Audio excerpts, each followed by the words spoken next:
I grew up in an ordinary street in an ordinary town near the city of St Albans in Hertfordshire. But at the bottom of the hill near where we lived, there was a river that ran down the east side of the town. I'd play there with my brother after school or at the weekends.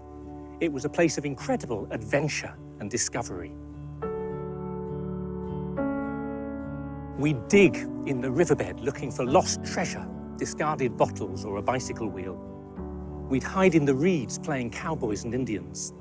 Or we'd race along the riverbank, going as far as we could go, wondering where the river would take us, until we remembered that Mum wanted us back for supper that evening.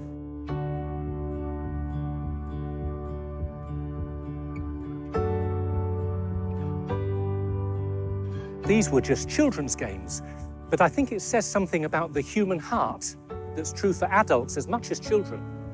On the one hand, we like safety and security, food in the fridge, friends and family, a bed to sleep in, a door to lock at night. We are very domestic creatures. I think the idea of home is built into us almost like an internal compass. I also think this is why Grand Designs and 100 other TV programs about house building are so popular at the moment. On the other hand, we long for adventure, drama, a little bit of romance.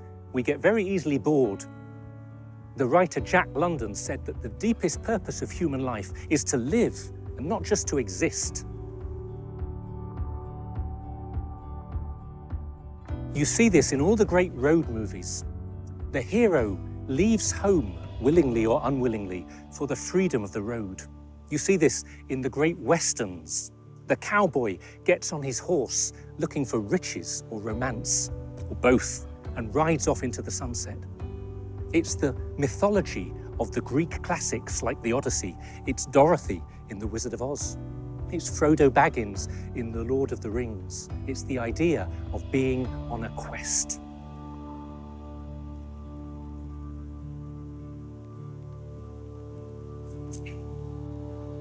Let me tell you about my very first memory. I was nearly 3, tucked up in bed, and my dad wakes me in the middle of the night. He picks me up, takes me into the living room and sits me on his lap in front of the TV. I distinctly remember the glow of the TV screen and the darkness of the room. And we're sitting there together, watching these grainy black and white images of the very first moon landing. I think Dad wanted me to be part of this great adventure, even if I didn't fully understand what it meant at the time. To see Neil Armstrong stepping down from the lunar module onto the surface of the moon. To see that there's always something beyond the horizon, something more. He was teaching me never to get too settled or too complacent. There is a restlessness in every human heart. It's good to acknowledge it now and then. I'm searching for something. I'm longing for something more. Now, it doesn't mean I need to pack up my bags and walk out the door. Probably not a good idea. But at least I can give myself permission to look into these longings within my heart and ask myself the question, what am I really searching for?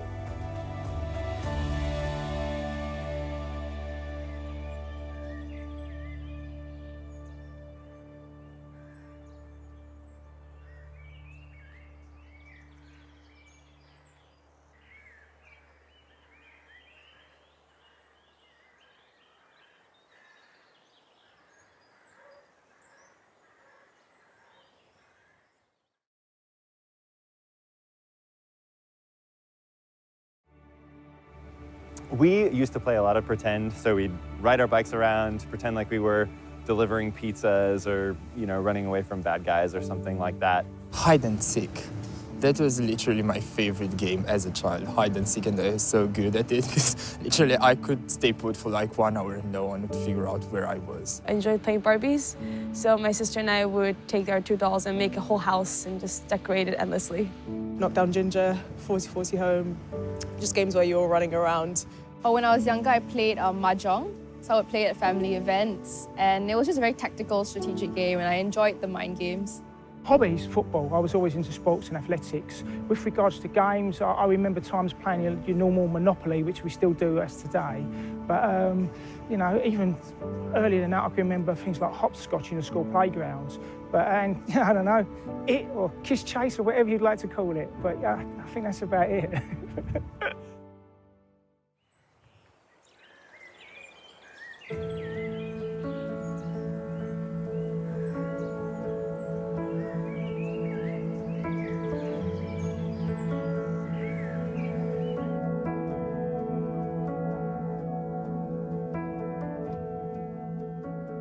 You may have seen videos of the famous marshmallow test that they did at an American university in the early 70s.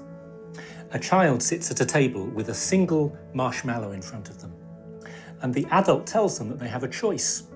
They can either eat the marshmallow, but if they wait for 15 minutes without eating it, they'll be given a second marshmallow and they can eat them both. The adult leaves the room and you see the agony of these children one by one as they try desperately not to eat the marshmallow. You see them staring intently at it, looking up at the ceiling, pretending it's not really there, touching it, picking it up, sniffing it, taking the tiniest nibble from the corner, pretending they're not eating, or just giving up and gulping down the whole lot.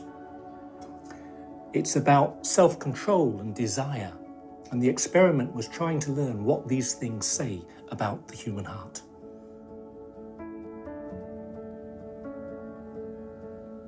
Sometimes desire is uncomplicated. We want food, friendship, freedom, love. We want the things right in front of us. We want the things that we don't have. If you've been fired, you want a new job. If you've lost your keys, you want to find them. If you're practicing for your driving test, you hope that you will pass the first time. But sometimes it's clear that we're searching for something more. The Greek philosopher Aristotle said that we're all searching for happiness, even if we can't agree on where to find it. Now that might sound a bit superficial.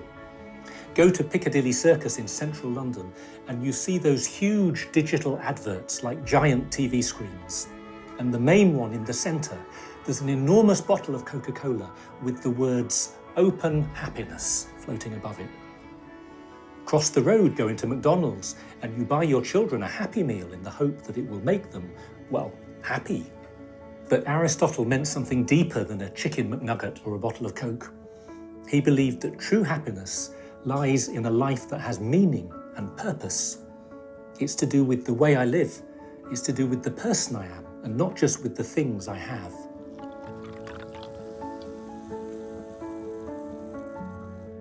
How do you know what's really important to you? Well, a simple way is just to look in your diary and then in your wallet. What have you spent your time and your money on in the last week or two? It tells you a lot about your priorities and what you think is the meaning of your life. I did an experiment with a group of students once. I said to them, if you knew the world was going to end in 1 hour, what would you do? Now, I was half joking, but I was also being a little bit serious. The first one said, I'd ring my mum. The next one said, I'd pray. Another one, the cheeky one on the back row, said, I'd go to the pub and get smashed. And another one, obviously with James Bond fantasies, said, I'd steal a helicopter and fly into the sunset. What are we looking for? What is happiness? Well, I don't think there's a simple answer. And maybe if we try too hard looking for it, it'll just disappear. The writer Edith Wharton said, if we could only stop trying to be happy, maybe we could have a pretty good time. But imagine if you only had 1 hour left, or 1 week. What would you do? Who would you call? Where would you go? And when you get your answer, it's worth asking one more question. Is that it? Or is there something more?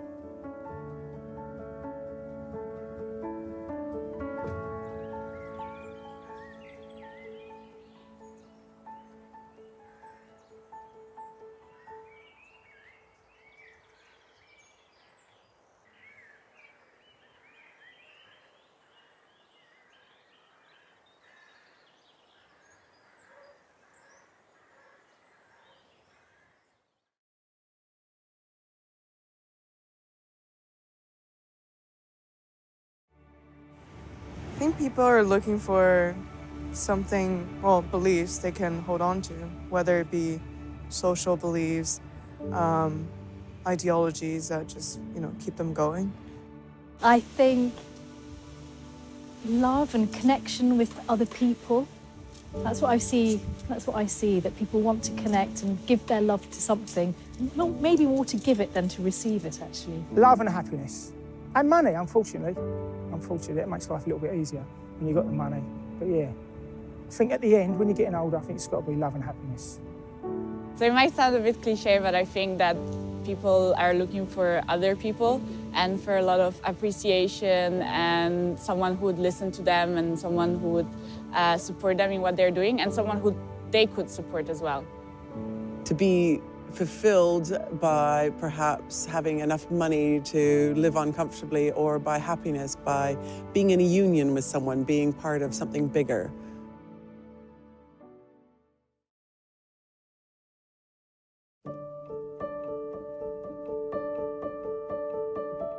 A few years ago, Susan Mousehart and her 3 teenage children did something that they called the experiment, capital T, capital E. For 6 months as a family, they came completely off the grid, a total digital detox. No internet, no Wi-Fi, no video streaming, no music streaming, no smartphones.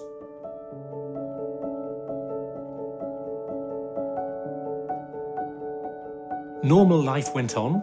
They weren't living in a shack in the outback or somewhere, but it wasn't the normal they had known up to that point. You can read about it in her wonderful book, The Winter of Our Disconnect.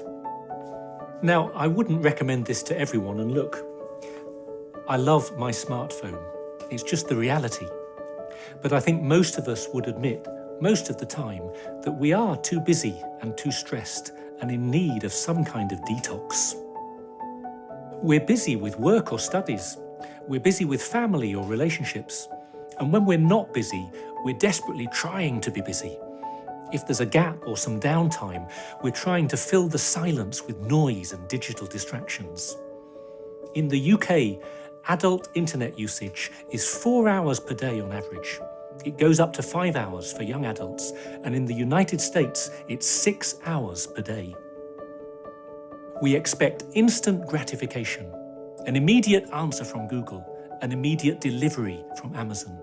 All 24 episodes of the latest series on Netflix for us to binge watch this weekend. It's like being on water skis. We're going incredibly fast, and maybe we're having a great time, but we have absolutely no control over where the speedboat is taking us.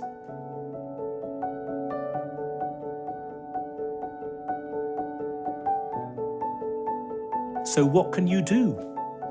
Well, at the Student Centre where I work, we run a few de-stressing activities, especially in the busy exam periods.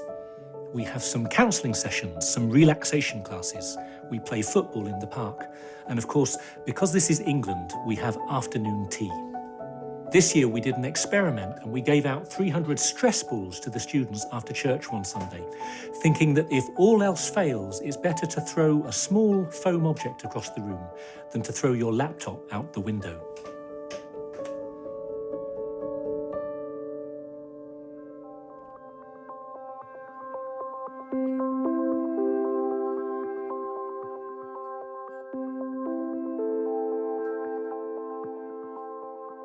But people are searching for more than just rest and relaxation. There's a real hunger for stillness and silence, to step back from the rush of life and to make space for reflection. It's a human need. I'd even call it a spiritual need. Maybe this is why mindfulness is so popular today. And this is why so many cultures traditionally have had a day of Sabbath, a day of rest. Maybe this is coming back. I heard recently that a supermarket chain is experimenting with a quiet hour on Saturday mornings. They switched the music off. You can still do your shopping, but it's without the noise of the announcements and the music.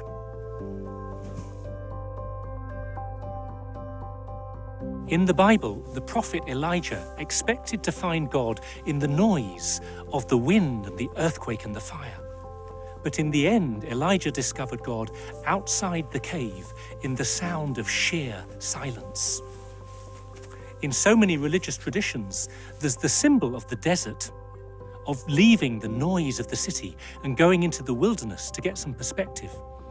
It's not about escaping and hiding in another world, but going into the wilderness in order to rediscover the deepest meaning of your own world.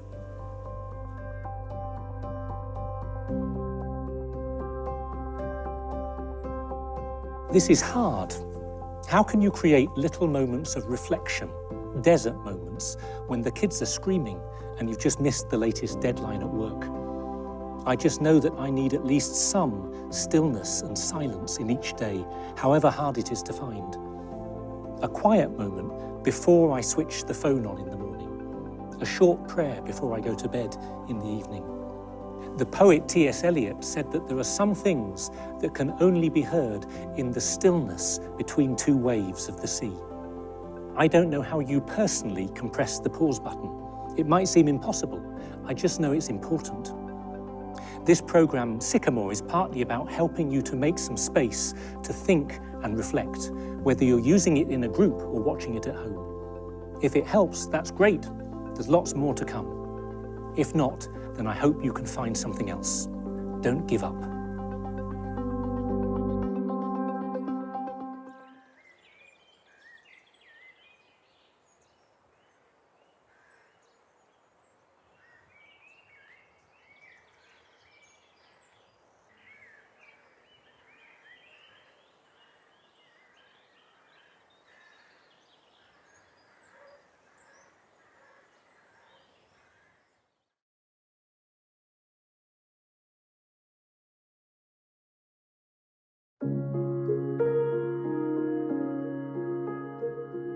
I don't read too much of the newspapers these days because it seems to be just so much bad news. And I feel like if I read all the papers, watch the news all the time, I feel depressed.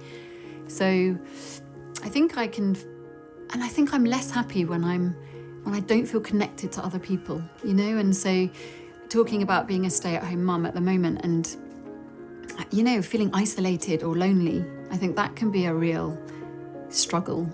And because I think happiness is one of those things where if you can find happiness, then even if you're going through a difficulty, if you've got people with you, if you feel supported, if you feel loved, you can go through a difficulty and still feel a sense of this is okay, you know?